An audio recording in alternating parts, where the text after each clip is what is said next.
Score ചെയ്യുക എന്ന് പറഞ്ഞാൽ എന്താണെന്നറിയോ?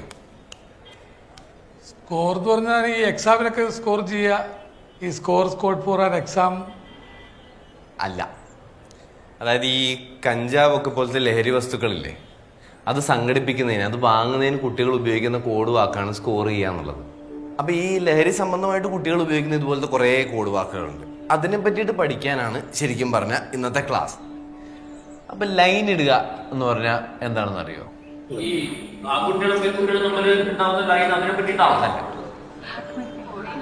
MDMA എന്ന് പറയുന്ന ഒരു രാസലഹരി ഉണ്ട്. അപ്പോൾ അത് ഉപയോഗിക്കുന്നതിനുള്ള ഒരു കോഡ് വാക്കാണ് ലൈൻ ഇടുക എന്ന് പറയുന്നത്. ഈ ജോയിന്റ് അടിക്കുക, സ്റ്റിക്ക് അടിക്കുക, അതൊക്കെ എന്താണെന്ന് അറിയാമല്ലോ അല്ലേ? സ്റ്റിക്ക് ഇതല്ല. കഞ്ചാവ് വലിക്കുന്നതിന് പറയുന്നതാണ് ജോയിന്റ് അടിക്കുക, സ്റ്റിക്ക് അടിക്കുക എന്നൊക്കെ ഉള്ളത്. പൊടി അടിക്കുക അതെന്താണെന്നറിയോ?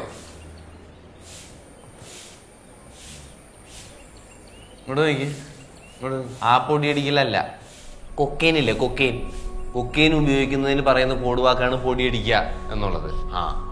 പേപ്പർ ഇടുക എന്താണെന്ന് അറിയോ? അറിയോ അറിയോ അറിയോ പേപ്പർ ഇടുക അല്ല. LSD എന്ന് പറഞ്ഞിട്ടൊരു ഡ്രഗ് ഉണ്ട്, ഒരു രാസലഹരി വസ്തുണ്ട്. അത് ഉപയോഗിക്കുന്നതിന് പറയുന്നതാണ് പേപ്പർ ഇടുക എന്നുള്ളത്. ഇനി പേപ്പർ തരുവോ അല്ലെങ്കിൽ പേപ്പർ ഉണ്ടോ എന്ന് പറഞ്ഞ് വേറൊരെണ്ണം കൂടെ ഉണ്ട്. അതെന്താണെന്നറിയാവോ?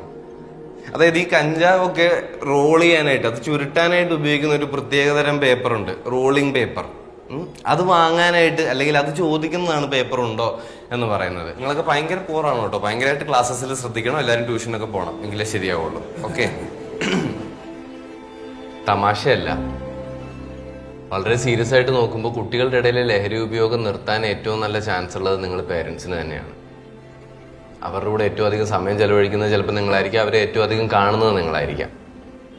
അപ്പോൾ ഇത് നിങ്ങൾക്ക് ചെയ്യണമെങ്കിൽ, അതായത് ലഹരി ഉപയോഗം നിർത്തണമെന്നുണ്ടെങ്കിൽ നിങ്ങൾ ഇവരിത് എങ്ങനെയാണ് ഉപയോഗിക്കുന്നതെന്ന് മനസ്സിലാക്കേണ്ടത് അത്യാവശ്യമാണ്. അതിനു വേണ്ടിയാണ് സത്യം പറഞ്ഞാൽ ഇന്ന് ഈ ക്ലാസ് എടുത്തത്. നിങ്ങൾ പ്രധാനമായിട്ടും ശ്രദ്ധിക്കേണ്ട ഒരു കാര്യമുണ്ട്, കുട്ടികളുടെ സാമ്പത്തിക ഇടപാടുകൾ.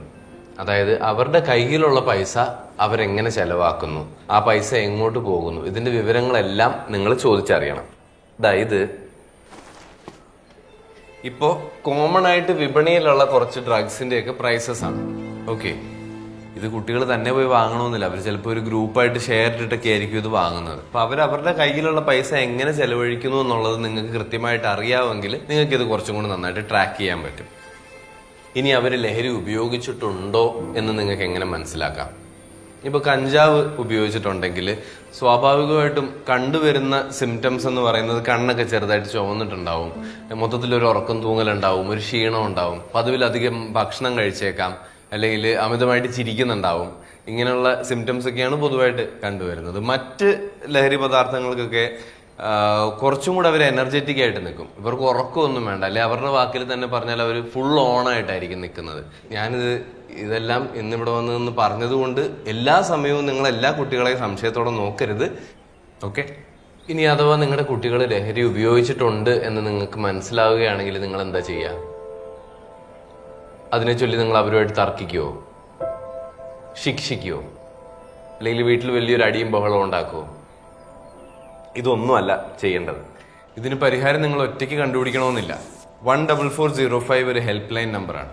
ഇതിലേക്ക് വിളിച്ചാൽ നിങ്ങളുടെ കുട്ടികൾക്ക് ലഹരിയിൽ നിന്ന് പിന്മാറാനായിട്ടുള്ള സഹായം മുഴുവൻ നിങ്ങൾക്ക് ഈ ഹെൽപ്പ് ലൈൻ നമ്പറിൽ നിന്ന് കിട്ടും.